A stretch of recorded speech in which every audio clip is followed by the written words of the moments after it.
बिस्मिल्लाहिर्रहमानिर्रहीम। अस्सलाम वालेकुम। आज 25 अगस्त का आगाज़ हो गया है जुमे के दिन का, और आने वाले दिन नज़र आ रहा है कि काफ़ी हंगामा खेज़ होंगे, क्योंकि सदर पाकिस्तान डॉक्टर आरिफ अलवी जो हैं वो पीछे हटने की बजाय हर रोज़ हर आने वाले दिन के साथ एक कदम आगे बढ़ते चले जा रहे हैं। पहले आपको पता ही है कि जो बिलों पर दस्तखतों वाला मामला था वो कंट्रोवर्सी चल रही थी, कि इस दौरान सदर पाकिस्तान डॉक्टर आरिफ अलवी ने एक और काम किया, और वो ये किया कि उन्होंने इलेक्शन कमीशन को ख़त लिख दिया, चीफ इलेक्शन कमिश्नर को ख़त लिखा कि वो आएँ और उनसे मुशावरत करें इलेक्शन की तारीख के हवाले से। लेकिन उसके जवाब में कल क्या हुआ, कल 24 अगस्त बरोज़ जुमेरात इलेक्शन कमीशन की जानिब से जवाबी ख़त लिखा गया, और उस ख़त में ये कहा गया कि जनाब हम आइन और कानून के मुताबिक आपके पास आने के पाबंद नहीं हैं, क्योंकि इलेक्शन की तारीख आपने नहीं देनी बल्कि इलेक्शन की तारीख इलेक्शन कमीशन ने देनी है। और इसमें मामला और माजरा ये भी है कि आप ये देखें कि जो साबिक सेक्रेटरी इलेक्शन कमीशन है कमर दिलशाद साहब, जो मौजूदा जो चीफ इलेक्शन कमिश्नर साहब हैं, उनके हवाले से हमेशा उनको डिफेंड भी करते हैं, उनके हवाले से उनके पास खबर भी होती है और हमेशा वो उनको डिफेंड भी करते हैं।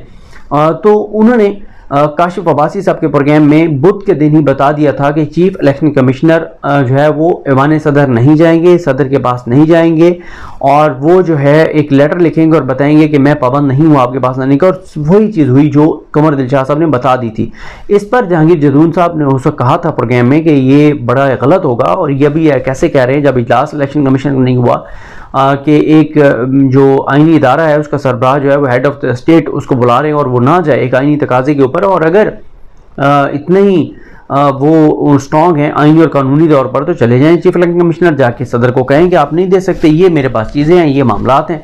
लेकिन उन्होंने ऐसा नहीं किया, उन्होंने ख़त लिख दिया और कहा कि मैं आने का पाबंद नहीं हूँ, मैं नहीं आऊँगा। उसके बाद क्या हुआ, उसके बाद सदर ने कल जो है वो वजारत कानून को लेटर लिख दिया और कहा है कि Sikandar Sultan Raja chief election commissioner ये कह रहे हैं कि इलेक्शन की तारीख देना उनका काम है, मेरा काम नहीं है, तो आप बताएं कि ये किसका काम है। देखें इस हवाले से ज़ाहिर है एक नैरेटिव ये बनाया जा रहा है, या बहुत से लोगों का जनरली मौक़िफ़ हो सकता है कि इलेक्शन एक्ट में जो हुकूमत ने तरमीम की थी उसके बाद इलेक्शन की तारीख देना इलेक्शन कमीशन का काम है, लेकिन ऐसा नहीं है।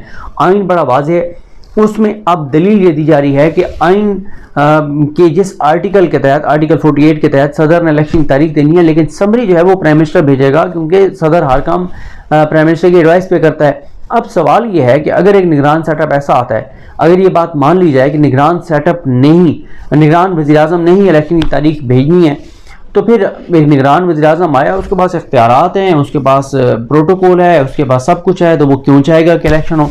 फिर एक चीज़ सुप्रीम कोर्ट ने अपने फैसले में सेटल कर दी थी, वो सेटल क्या की थी सुप्रीम कोर्ट ने ये कहा था कि देखें हुआ ये था कि पंजाब और KPK की असम्बली तहलील की गई। पंजाब के जो गवर्नर है उन्होंने कहा कि ये गैर आईनी काम किया है असम्बली की तहलील वाला, मैं इससे इतफाक़ नहीं करता, मैं दस्तखत नहीं करूँगा। और फ्लक्स ऑफ द टाइम यानी 48 घंटे पूरे होने पर असम्बली खुद बहुत तहलील हो गई।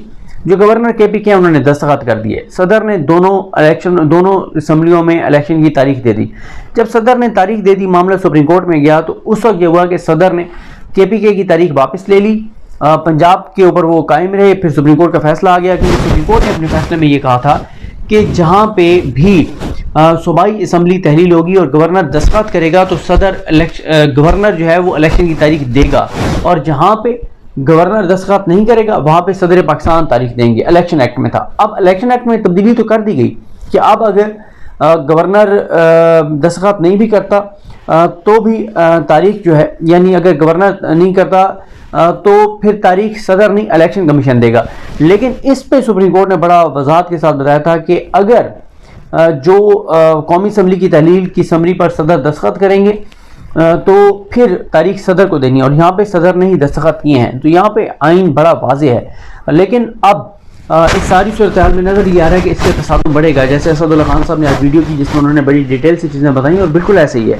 देखिए पाकिस्तान का इस वक्त सबसे बड़ा मसला अनसर्टेनिटी है, अदम इस्तेहकाम है। पाकिस्तान का मुआशी अदम इस्तेहकाम, पाकिस्तान के सियासी अदम इस्तेहकाम से जुड़ा हुआ है। एक ऐसे हालात में जब आपकी सुप्रीम कोर्ट और हाई कोर्ट आमने सामने हो, जब आपका सदर और इलेक्शन कमीशन आमने सामने हो, जब पॉलिटिकल पार्टीज की सूरत हाल आपके सामने है, और जब पाकिस्तान में डॉलर 300 उसको क्रॉस कर गया हो, जब जुलाई के महीने में एक्सपोर्ट्स कम हो, जब जुलाई के महीने में तफसीलात ज़र रेमिटेंसेस जो ओवरसीज़ पाकिस्तानी भेजते हैं वो कम हो, और जो ओवरसीज़ पाकिस्तानियों की जानिब से एक तो ज़ाहिर है इस वजह से पाकिस्तान में पैसा नहीं आ रहा कि अनसर्टेनिटी है पाकिस्तान में कि पता नहीं पाकिस्तान का क्या होगा, किस तरह होगा, इन्वेस्टमेंट नहीं आ रही, पाकिस्तानी जो ओवरसीज़ पाकिस्तानी इन्वेस्ट करते थे वो भी इन्वेस्ट उस तरह से नहीं कर रहे। फिर दूसरा एक मामला यह है कि अगर एक ओवरसीज़ पाकिस्तानी इंटर बैंक में पैसे भेजता है और उसको कटा के और 293-94 रुपये उसको मिलते हैं, 300 भी रेट हो तो उसको 293-294 रुपये मिल रहे हैं, लेकिन अगर वो डॉलर हवाला हुंडी के जरिए भेजता है जो कि गलत है, जो कि गैर कानूनी है, लेकिन उसमें उसको 325-330 रुपये मिल रहे हैं, तो मुझे बताएं 25, 30, 35 रुपये अगर किसी को फ़ायदा हो रहा है तो वो क्यों नहीं लेगा?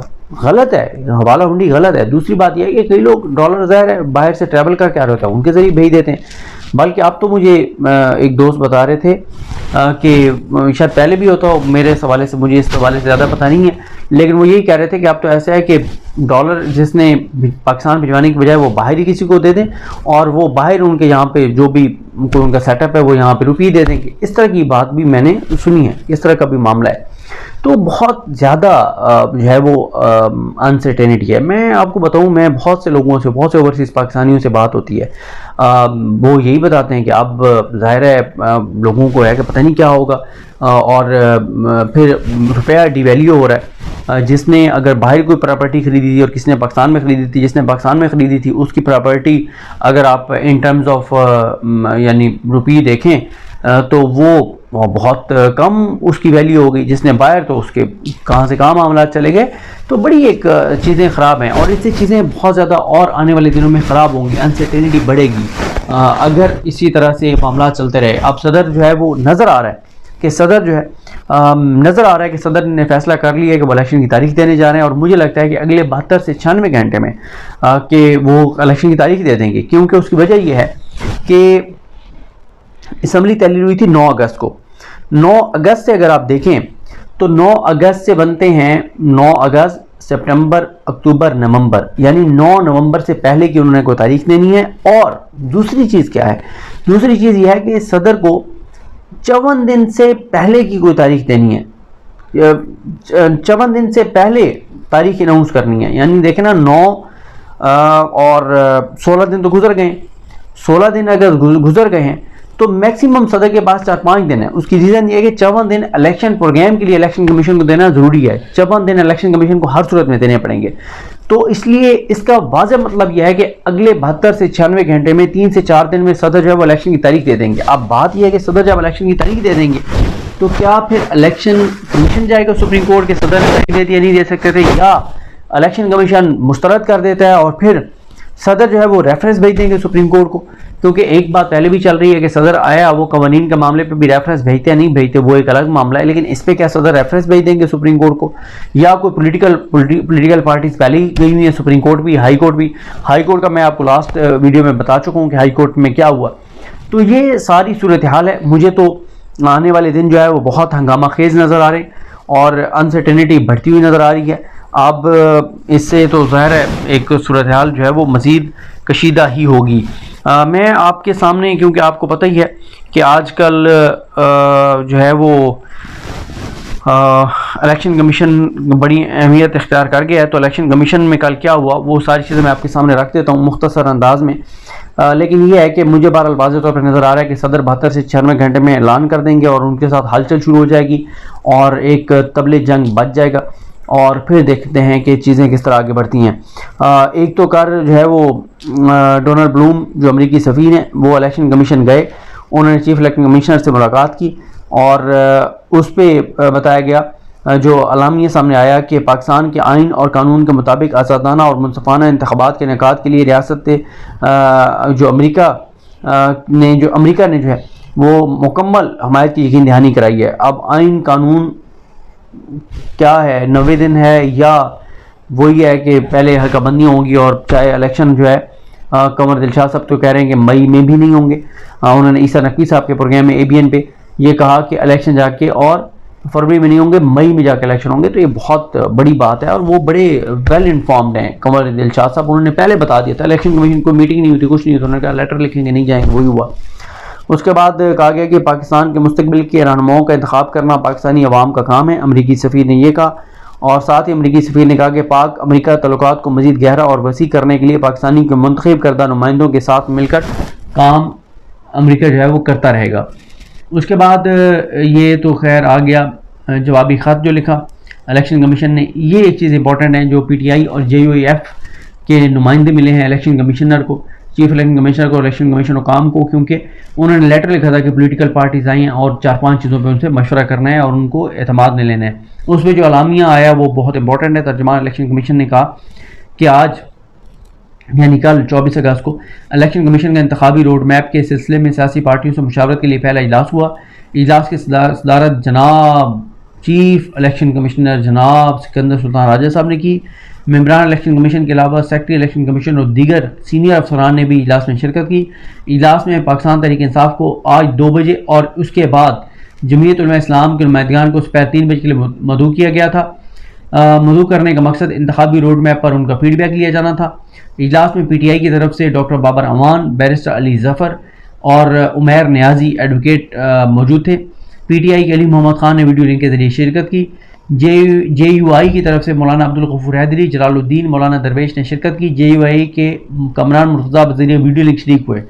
इलेक्शन कमीशन का ये मुशावरती इजलास इंतहाई खुशगवार माहौल में हुआ। PTI के वफद ने इस बात पर जोर दिया कि इंतखाबात का इनेकाद आइन के मुताबिक 90 रोज़ के अंदर यकीनी बनाया जाए।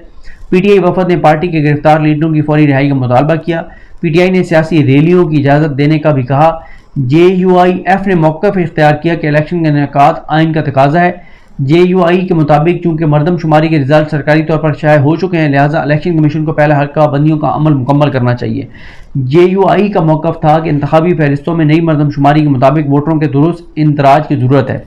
JUI के मुताबिक मजीद पोलिंग स्टेशनों की लिस्टों को भी दुरुस्त किया जाए और दयानतदार रिटर्निंग अफसरों और डिस्ट्रिक्ट रिटर्निंग अफसरान की तैनाती को यकीनी बनाया जाए।